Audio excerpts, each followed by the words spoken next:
Eh bien le bonjour, bienvenue sur la chaîne des lectures de Thomas pour les mangas que j'ai lus au mois de novembre 2025. Donc on va commencer déjà par Erio, si je les mets à l'endroit ce serait pas mal. Erio and the Electric Dolls, donc vous avez le premier et le deuxième.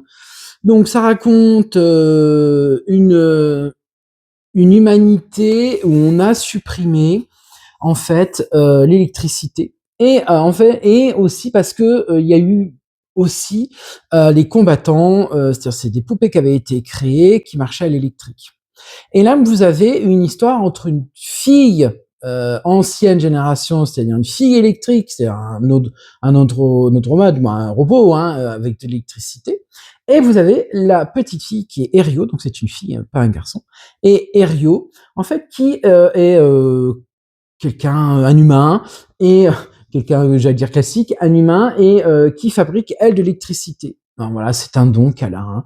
Ah donc, alors je répète, hein, alors Erio, c'est cette petite fille que vous avez là, voilà.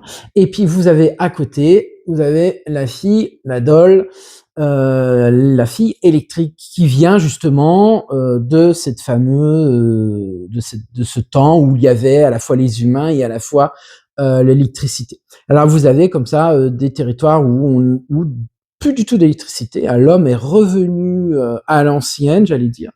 Et on va suivre le périple de ces deux amis très proches, parce qu'il faut savoir que Doll électrique, donc la fille électrique a, j'allais dire, élevé Erio, et donc ils vont comme ça de ville en ville, ils font un périple, et on s'aperçoit des conditions de vie des humains sans électricité, qui est intéressant, et on s'aperçoit aussi cette complicité, cette dualité aussi entre ces deux personnages.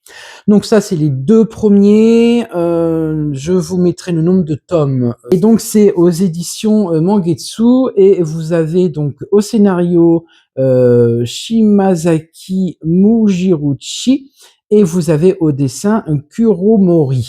Voilà. Donc premier, deuxième. Je vais vous montrer un petit peu dans le premier. Regardez, ce dessin est magnifique. Voilà la première page. Et puis je vais vous montrer aussi voilà, comment que ça peut se passer. Voilà le dessin. Hein. Hop. Voilà, donc c'est Erio and the Electric Dolls, et c'est chez Mangetsu. Voilà, donc c'est les trois premiers sont parus.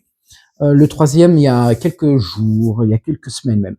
Très bien. Deuxième lecture, c'est Say Thank You de chez de Ko Nikaido, et c'est de Nobinobi. Alors ça raconte plusieurs scénettes où il est question de l'amour. Alors c'est le thème général. Alors vous avez l'amour platonique, l'amour physique, voilà, une bromance, une romance. Bon.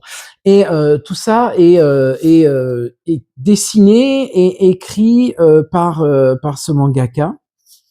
Ah, il y a des dessins. Hein. Alors c'est sympa, ça va vite à lire, c'est plusieurs petites scénettes. Vous avez à peu près 5-6 pages par scénette. Et c'est très très bien, c'est joliment dessiné, je vous montre encore. Voilà. Et là, je vous dis, c'est l'amour sur toutes les coutures, hein, l'amour universel, comme vous pouvez l'entendre vous, l'amour amitié, l'amour physique, l'amour, voilà. Alors c'est pas non plus, on voit pas des choses X, hein, attention, hein, mais on voit, voilà, c'est soft, c'est pur, c'est poétique, romantique. Voilà. Donc allez-y, hein, ça y a pas de souci, c'est très bien dessiné, ça se lit vite, c'est super sympa. Vous pouvez revenir comme ça sur des histoires de temps en temps. C'est Thank You de Ko Nikaido, et chez Nobinobi, très très bien.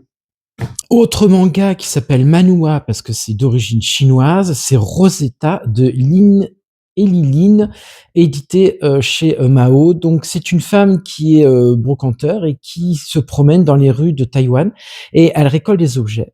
Elle a cette faculté, rien qu'en touchant l'objet, de savoir à qui il appartenait et quel était le passé de cette personne.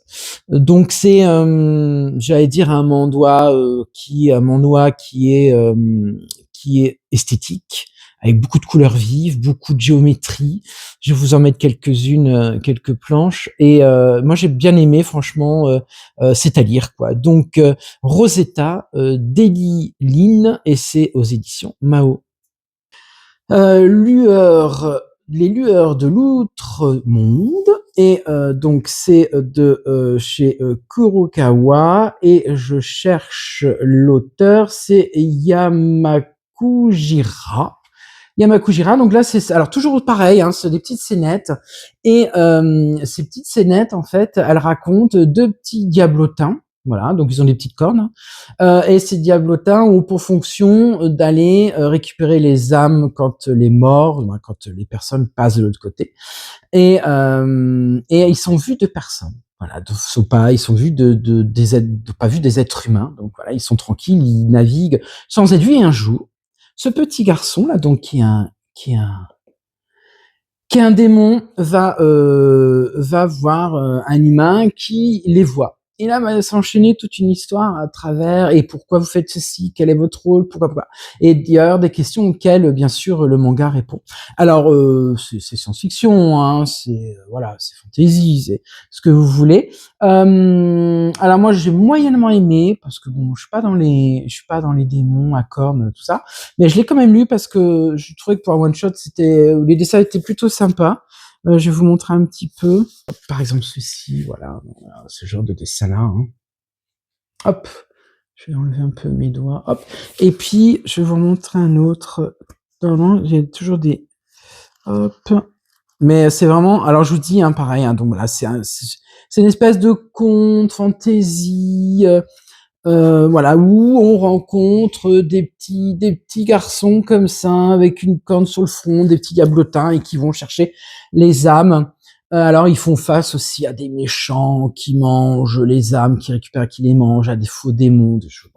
C'est dans l'ambiance japonaise, donc c'est Les Lueurs de l'Outre-Tombe, c'est de chez Kurokawa, pardon, et c'est de Yamakuji voilà, très bien. Bah écoutez, merci beaucoup pour m'avoir écouté, m'avoir vu. N'hésitez pas à liker, n'hésitez pas à vous abonner, c'est très important.